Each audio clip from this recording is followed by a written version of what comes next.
Hello my dears, നമ്മൾ ഇന്ന് discuss ചെയ്യുന്നത് ഒരു ഡിഗ്രി പ്രിലിംസുമായി ബന്ധപ്പെട്ട ഒരു ചോദ്യത്തിന്റെ കണക്റ്റഡ് പോയിന്റ് ആണ്. അപ്പം ശ്രദ്ധിക്കാവുന്നതാണ്.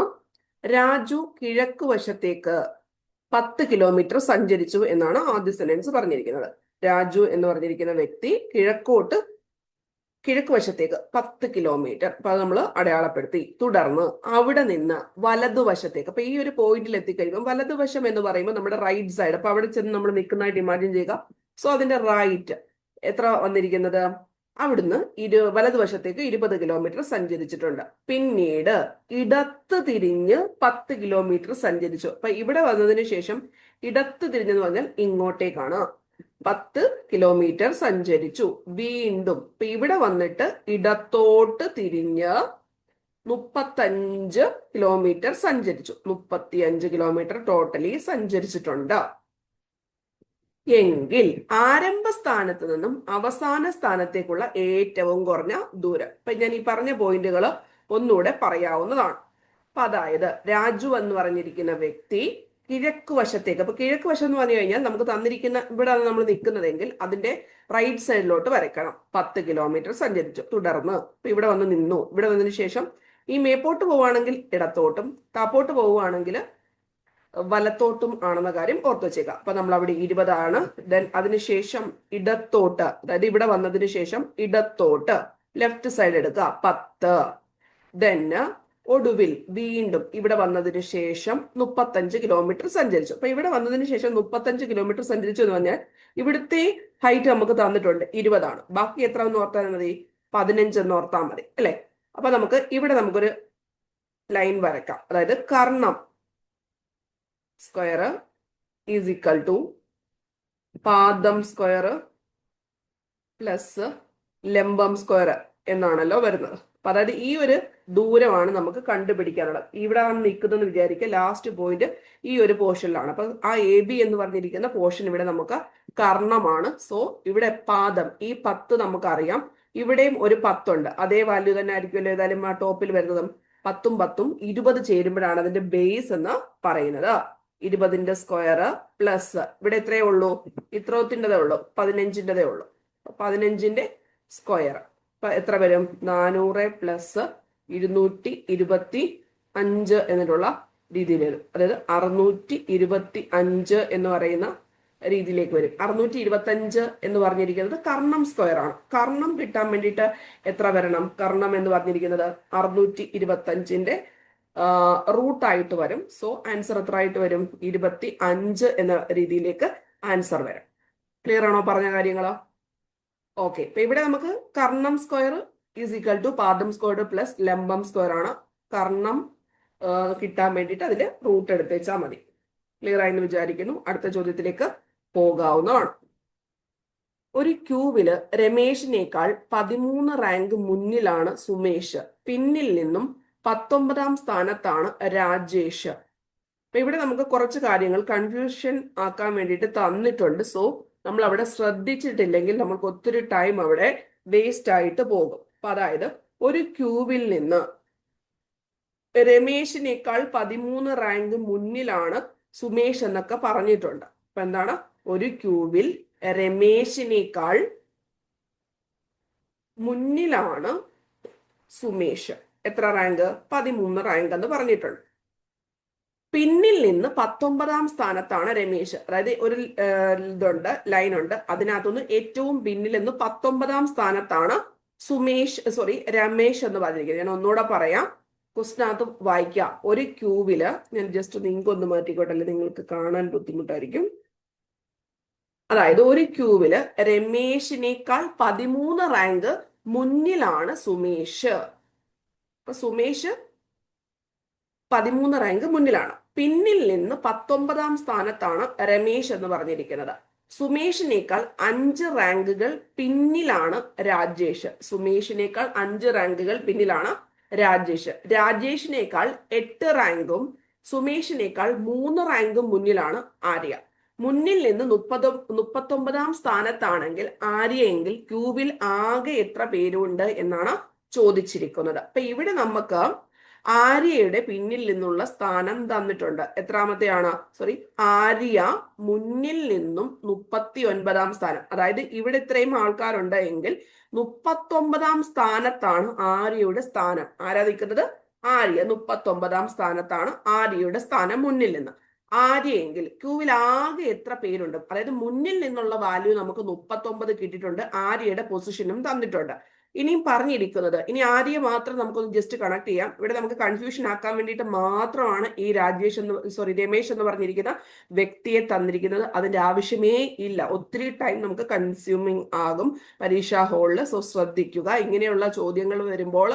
സോ സുമേഷിനേക്കാൾ 3 റാങ്കും മുന്നിലാണ് ആര്യ എന്ന് പറഞ്ഞത്. അപ്പൊ സുമേഷ് പിന്നിൽ നിന്നും എത്രാമത്തെ ആണെന്ന് നമുക്കൊന്ന് കണ്ടുപിടിക്കാം. അതായത് രമേശ് എന്ന് പറഞ്ഞിരിക്കുന്ന വ്യക്തി പിന്നിൽ നിന്നും 19 എന്ന് പറഞ്ഞു. അതിനേക്കാളിലും കുറച്ചും കൂടെ, അതായത് 13 എന്ന് പറഞ്ഞിട്ടുണ്ട്. അപ്പൊ 19 + 13 ആണല്ലോ ആരുടെ സ്ഥാനം?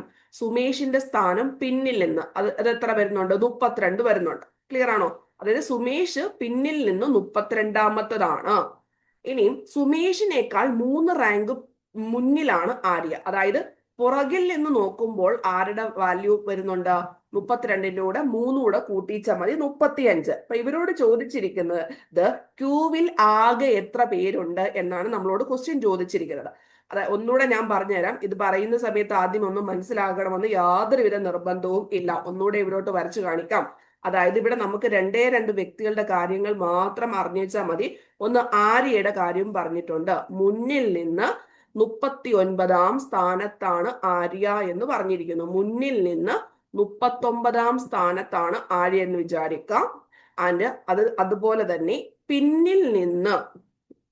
പിന്നിൽ നിന്ന് എത്രാമത്തെ സ്ഥാനത്തിലേക്ക് വരുമെന്ന് ചോദിച്ചു കഴിഞ്ഞാൽ അതാണ്. അതായത് അതുകൂടെ ഉണ്ട് എങ്കിൽ നമുക്ക് അത്യാവശ്യം വാല്യൂസ് കണ്ടുപിടിക്കാവുന്നതാണ്. അപ്പൊ ഇവിടെ നമുക്ക് രമേശ് എന്ന് പറഞ്ഞിരിക്കുന്നത് ക്യൂവിൽ രമേശിനേക്കാൾ 13ാമത്തെ റാങ്ക് മുന്നിലാണ് സുമേഷ്. പിന്നിൽ നിന്ന് 19ാം സ്ഥാനത്താണ് രമേശ്. അപ്പൊ ആദ്യം നമ്മൾ രമേശിന്റെ വാല്യൂ പിന്നിൽ നിന്ന് 19. ഇനി രമേശിനേക്കാള് എത്ര കൂടെ കൂടുതലാണ്? 13 കൂടെ കൂടുതലാണ് സുമേഷ് എന്ന് പറഞ്ഞിരിക്കുന്നത്. അപ്പൊ സുമേഷ് പിന്നിൽ നിന്ന് നമുക്ക് എത്ര കിട്ടും? സുമേഷ് പിന്നിൽ നിന്ന് എത്രാമത്തെ നമുക്ക് പറയാൻ പറ്റും? 19 + 13 എന്നിട്ടുള്ള രീതിയിൽ സുമേഷിന്റെ കാര്യം പറയാൻ പറ്റും. അത് എത്ര കിട്ടും? 32 എന്ന് കിട്ടും. ഈ സുമേഷിനേക്കാൾ എത്ര കൂടെ കൂടുതലാണ് ആര്യയുടെ ബാക്കിൽ നിന്നിട്ടുള്ള സ്ഥാനം എന്ന് പറഞ്ഞിട്ടുണ്ട്? 3 എന്നിട്ടുള്ള കാര്യം പറഞ്ഞിട്ടുണ്ട്. അപ്പൊ ആര്യ പുറകിൽ നിന്ന് എത്ര ആയിട്ട് വരും? സുമേഷിനേക്കാൾ 3. സുമേഷിന്റെ സ്ഥാനം 32 ആണെങ്കിൽ ആര്യയുടെ സ്ഥാനം എത്രയാണ്? 35 ആണ് അല്ലെ? അതായത് മുന്നിൽ നിന്ന് 39ാം സ്ഥാനത്താണ് ആര്യ. പിന്നിൽ നിന്ന് എത്രാമത്തെ സ്ഥാനത്താണ് വരുന്നത്? ഈ 35ാമത്തെ സ്ഥാനത്താണ്. രണ്ടും ഒരു വ്യക്തിയാണല്ലോ. അപ്പൊ അതായത് മുന്നിൽ നിന്നായാലും പിന്നിൽ നിന്നായാലും ഇവിടെ 2 പ്രാവശ്യം ആഡ് ചെയ്യുന്നതുകൊണ്ട് നമുക്ക് ഒന്നും കുറച്ചേച്ചാൽ മതി. അപ്പൊ അതായത് 39നോടൊപ്പം 35 കൂടെ കൂട്ടുക. 9 5 14, 3 3 6 1 7. 74ൽ നിന്ന് ഒന്നുകൂടെ കുറയ്ക്കുന്ന സ്ഥാനത്ത് എത്ര കിട്ടും? 73 കിട്ടും. ഒന്നുകൂടെ ഞാൻ പറഞ്ഞു തരാം. അപ്പൊ ഇവിടെ ഒന്നുകൂടെ എല്ലാം ഒന്ന് ക്ലിയർ ചെയ്യാം. കാര്യം അത്രയും നിങ്ങൾക്കത് മനസ്സിലായി വരാൻ ഇച്ചിരി ടൈം എടുക്കുന്നതാണ്. അപ്പൊ അതായത് ഒരു ക്യൂവില് രമേശിനേക്കാൾ 13 റാങ്ക് മുന്നിലാണ് സുമേഷ്. അപ്പൊ ഇവിടെ രമേശ് ആണെന്ന് വിചാരിക്കുക. പിന്നിൽ നിന്ന് 19ാം സ്ഥാനത്താണ് രമേശ്. ഈ ഒടുവിൽ നിന്ന് എത്രാമത്തെ സ്ഥാനത്താണ് രമേശ്? 19ാം സ്ഥാനത്താണ്. രമേശിനേക്കാൾ ഇത് ഫസ്റ്റ് സെന്റൻസ് ആയിട്ട് വായിക്കണം, എന്നാലേ നമുക്ക് പെട്ടെന്ന് കണക്ഷൻ കിട്ടത്തുള്ളൂ. ഇത് രണ്ടാമത്തെ സെന്റൻസ് ആയിട്ട് വായിക്കുക. രമേശിനേക്കാൾ 13 റാങ്ക് മുന്നിലാണ് സുമേഷ്. അപ്പൊ ഈ 19നോടൊപ്പം നമ്മൾ എത്ര കൂടെ കൂട്ടണം? 13 കൂടെ കൂട്ടുമ്പം ആരുടെ പിന്നിൽ നിന്നുള്ള റാങ്ക് കിട്ടും? സുമേഷിൻ്റെത് പിന്നിൽ. സുമേഷിന്റെ പിന്നിൽ നിന്നുള്ള റാങ്ക് കിട്ടും. എത്ര കിട്ടും? 32 കിട്ടും അല്ലെ? അപ്പൊ അതവിടെ നിൽക്കട്ടെ. ഇനിയും രാജേഷിനേക്കാൾ 8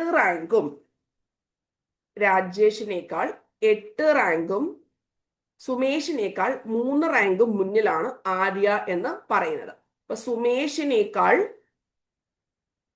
എത്ര റാങ്ക് മുന്നിലാണ് ആര്യ? 3 റാങ്ക്. അപ്പൊ സുമേഷ് പിന്നിൽ നിന്ന് 32 ആണ്. സോ ആര്യയുടെ എത്ര വരും?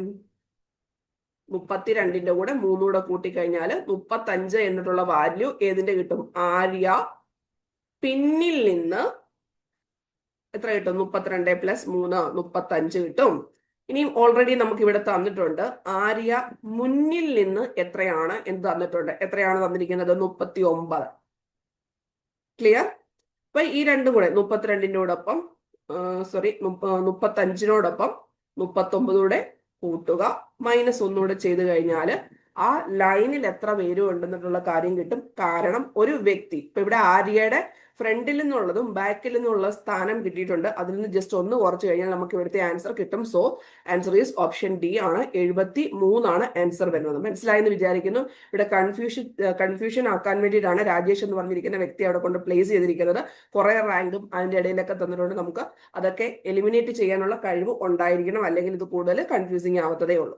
അടുത്ത ചോദ്യത്തിലേക്ക് പോകാവുന്നതാണ്. രാജു രാമിന്റെ അച്ഛന്റെ സഹോദരിയുടെ മകനാണ്. അപ്പൊ ഇവിടെ നമുക്ക് 2 വ്യക്തികൾ തന്നിട്ടുണ്ട്, രാജുവും അതുപോലെ തന്നെ രാമും. അപ്പൊ ഇവിടെ നമ്മൾ രാജു എന്ന് എഴുതാം. റാമിന്റെ അച്ഛന്റെ സഹോദരിയുടെ മകനാണ്. രാജു രാമിന്റെ അച്ഛന്റെ സഹോദരിയുടെ മകനാണ്. ഓക്കെ, ഫസ്റ്റ് കഴിഞ്ഞു. വിക്രം രാധയുടെ മകനാണ്. വിക്രം എന്ന് പറഞ്ഞിരിക്കുന്നത് രാധയുടെ മകനാണ്. വിക്രം എന്ന് പറഞ്ഞിരിക്കുന്നത് രാധയുടെ മകനാണ്. വിക്രം. ഓക്കെ. രാധ അരുണിന്റെ അമ്മയും. രാധ അരുണിന്റെ അമ്മയും റാമിന്റെ മുത്തശ്ശിയും ആണല്ലോ. കേശു രാജുവിന്റെ മുത്തച്ഛനും.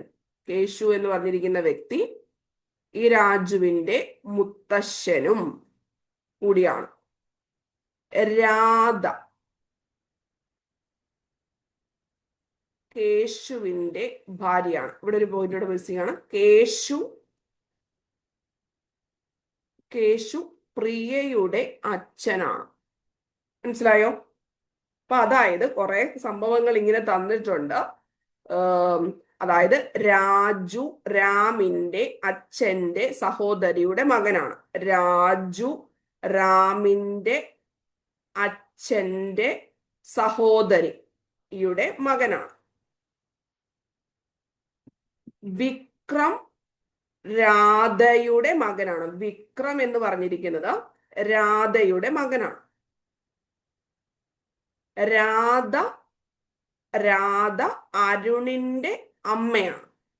ഓക്കെ, രാധ അരുണിന്റെ അമ്മയും റാമിന്റെ മുത്തശ്ശിയും ആണ്. ഇനി അടുത്തായിട്ട് പറഞ്ഞിരിക്കുന്നത് കേശു എന്ന് പറഞ്ഞിരിക്കുന്നത് രാജുവിന്റെ മുത്തച്ഛനും കൂടി ആണ്. പ്രിയ കേശുവിന്റെ അല്ലെങ്കിൽ കേശു എന്ന് പറഞ്ഞിരിക്കുന്നത് പ്രിയയുടെ അച്ഛൻ അല്ലെങ്കിൽ കേശുവിന്റെ മകളാണ് പ്രിയ. അപ്പൊ രാധയും കേശുവും തമ്മിൽ ഭാര്യ ഭർത്താക്കന്മാരാണെന്ന് പറഞ്ഞിട്ടുണ്ട്. അപ്പൊ അതായത് രാധ കേശുവിന്റെ ഭാര്യയാണ്. രാജു രാധയുമായി എങ്ങനെ ബന്ധപ്പെട്ടിരിക്കുന്നു എന്നാണ് ചോദിച്ചിരിക്കുന്നത്. അപ്പൊ രാധയുടെ കൊച്ചുമക്കളാണ് രാജുവും രാമും എന്ന് പറയുന്നത് അല്ലെ. രാധയുടെയും കേശുവിന്റെയും മക്കളാണ് പ്രിയ, വിക്രം, അരുൺ എന്ന് പറഞ്ഞിരിക്കുന്നത്. അവരുടെ മക്കളാണ് രാജുവും റാമും എന്ന് പറയുന്നത്. സോ രാധയുടെ ചോദിച്ചാലും കേശുവിന്റെ ചോദിച്ചാലും കൊച്ചുമക്കളാണ് ഏതാ? രാജുവും റാമും. ഇവിടെ നമ്മളോട് ചോദിച്ചിരിക്കുന്നത് എന്താണ്? രാജു രാധയുമായി എങ്ങനെ ബന്ധപ്പെട്ടിരിക്കുന്നു എന്നാണ് ചോദിച്ചിരിക്കുന്നത്. എങ്ങനെയാണ്? ചെറുമകൻ ആണ്. ഓപ്ഷൻ സി ആണ് വരുന്നത്. ക്ലിയർ ആയെന്ന് വിചാരിക്കുന്നു. അപ്പൊ ഈ അത്യാവശ്യം ഡിഗ്രി ലെവൽ ചോദ്യങ്ങളൊക്കെ ഇങ്ങനെ നമ്മളെ കൺഫ്യൂസിങ് ആക്കുന്നതാണ്. കുറച്ചൊന്ന് ആലോചിച്ചെങ്കിൽ മാത്രമേ ഇങ്ങനെയൊക്കെയുള്ള ചോദ്യങ്ങളുടെ ആൻസർ കിട്ടത്തുള്ളൂ. സിമ്പിൾ ആണിത്, ഈ ഒരു ക്വസ്റ്റ്യൻ അല്ലെ. ഓക്കെ, അപ്പൊ നിങ്ങൾക്ക് നമ്മുടെ ടെലഗ്രാമിലുള്ള 75 ഡേയ്സ് സ്റ്റഡി പ്ലാൻ ജോയിൻ ചെയ്യാൻ താല്പര്യമുണ്ടെങ്കിൽ ജോയിൻ ചെയ്യാവുന്നതാണ്.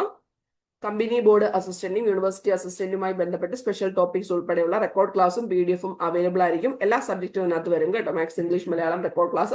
എല്ലാ ദിവസവും പഠിക്കേണ്ട ടൈം ടേബിളും ഒരു ദിവസം ഒരു ക്വസ്റ്റ്യൻ പേപ്പറും വെച്ചിട്ട് ചെയ്യിപ്പിക്കുന്നതായിരിക്കും. എല്ലാം അതിനകത്ത് ഇൻക്ലൂഡഡ് ആയിരിക്കും.